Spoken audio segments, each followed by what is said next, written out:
Bajar las armas y abrir las defensas no muestra quiénes somos en realidad.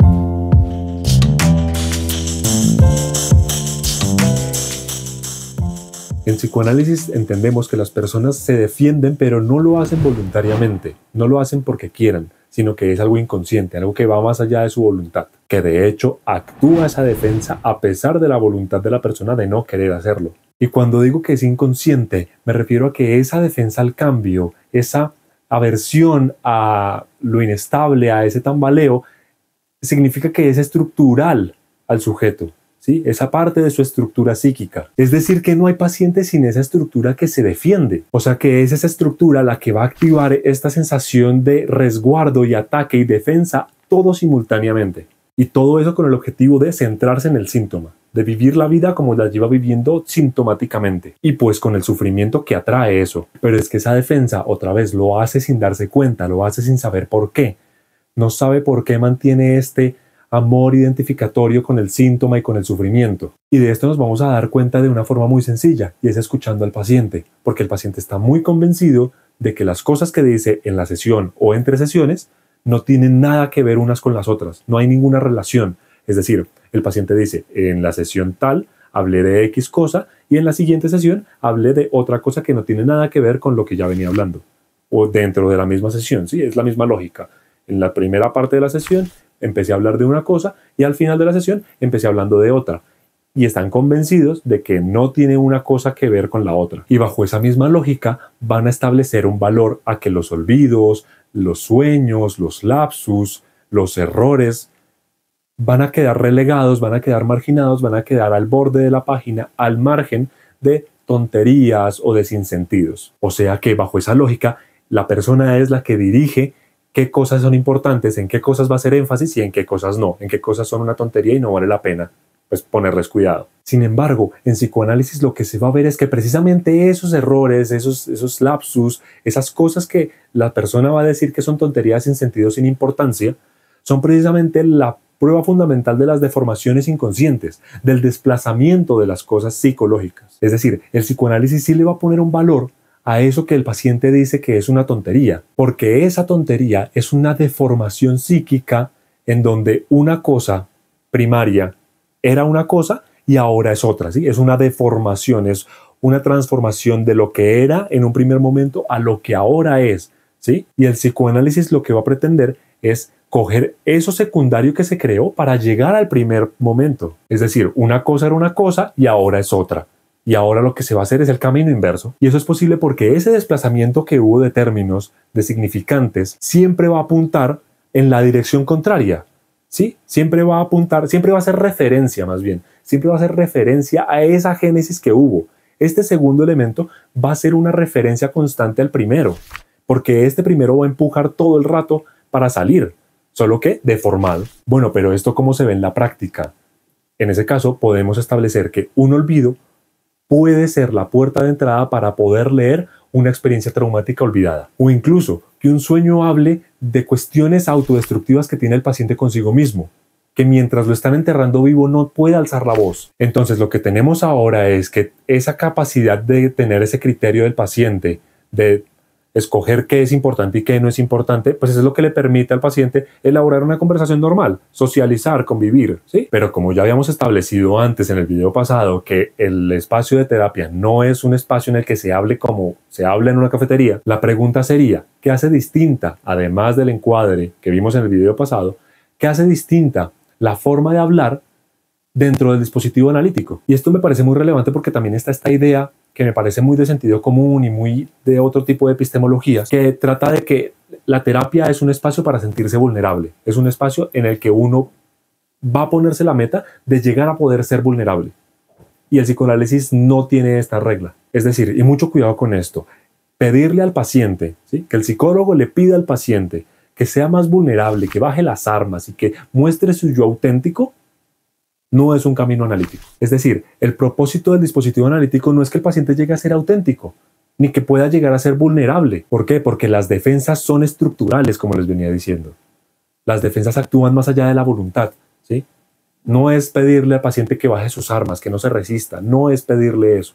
Porque esa intervención de pedirle que baje sus armas, que sea vulnerable, que eso Eso no es una confrontación, eso es una intervención que está guiada a lo consciente y no toca ningún punto inconsciente. Es más, si el paciente llegara imaginariamente a acceder a esta petición del psicólogo de que baje las armas y se muestre vulnerable, lo único que va a pasar es que cuando el paciente crea que lo está haciendo, automáticamente, por defensa inconsciente, se crea otra ficción totalmente distinta, pero que tiene el mismo síntoma. Otra vez, una cosa era una cosa y ahora se convirtió en otra que apunta a esa primera. Y me parece que lo importante de esto es que demuestra que cuando se crea esa otra ficción, lo único que se da uno cuenta es que detrás de la máscara no hay un yo auténtico. No está esta idea humanista de que está uno detrás de una máscara y un montón de cosas y que detrás de todo eso hay un yo real.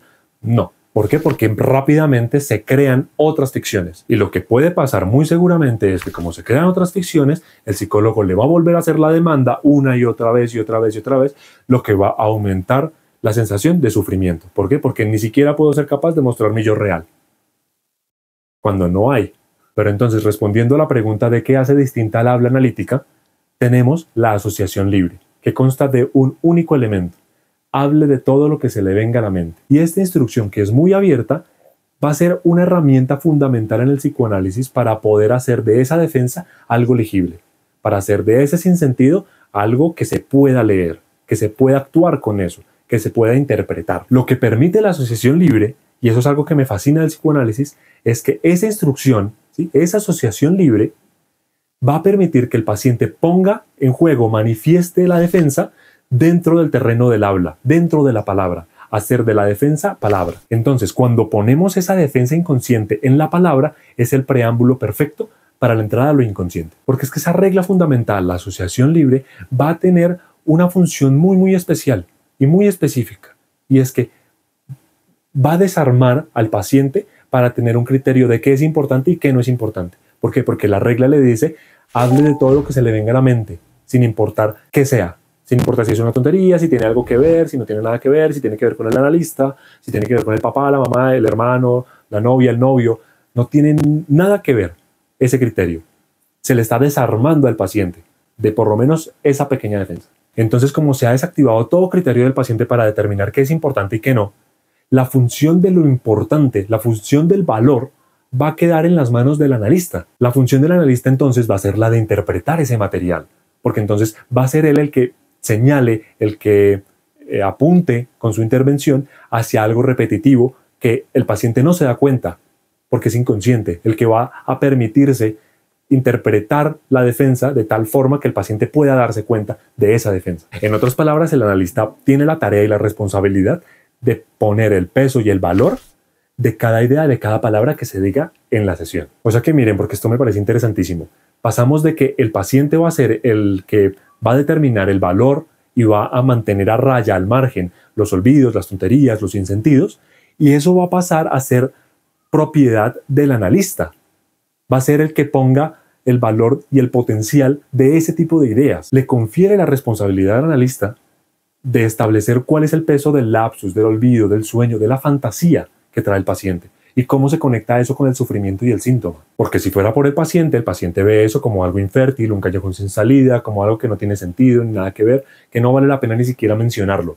Pero otra vez, hable de todo lo que se le venga a la mente. Ahora, pongámosle freno a la cuestión, porque tampoco significa de que el analista sea el amo del sentido, de que el paciente tenga que hacerle caso a cualquier cosa que diga el analista. Tampoco significa eso, sino que la idea es que el analista va a ser aquel el que va a poder cuestionar, a señalar, a interpretar, a intervenir sobre el material, ¿sí? Y como el material para el paciente es todo igual, bajo la regla, el paciente no tiene criterio.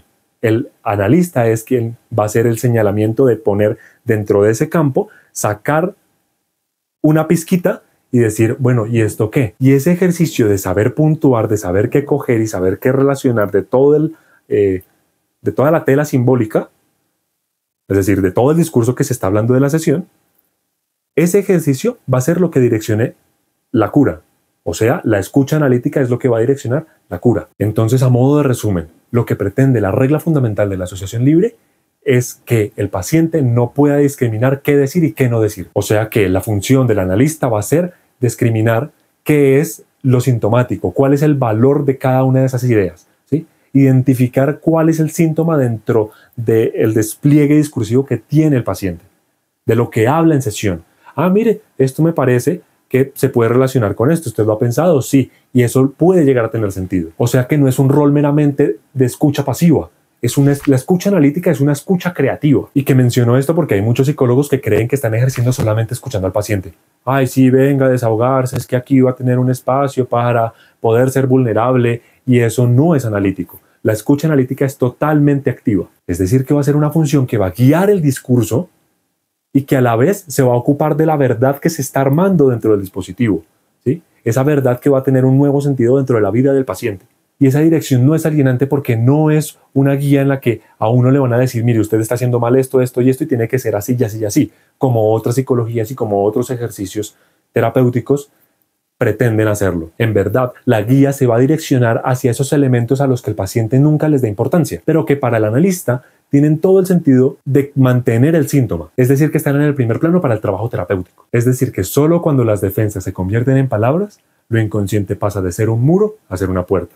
Bueno, eso fue todo por el video de hoy, espero que les haya gustado. En la descripción van a tener un enlace al mini ensayo relacionado con este mismo video. También pueden entrar a masqueunosicologia.com para ver nuestros servicios de clínica, educativa y psicología jurídica y forense. Espero que les haya generado reflexiones, comentarios, ideas nuevas. Los esperamos en los comentarios y hasta la próxima.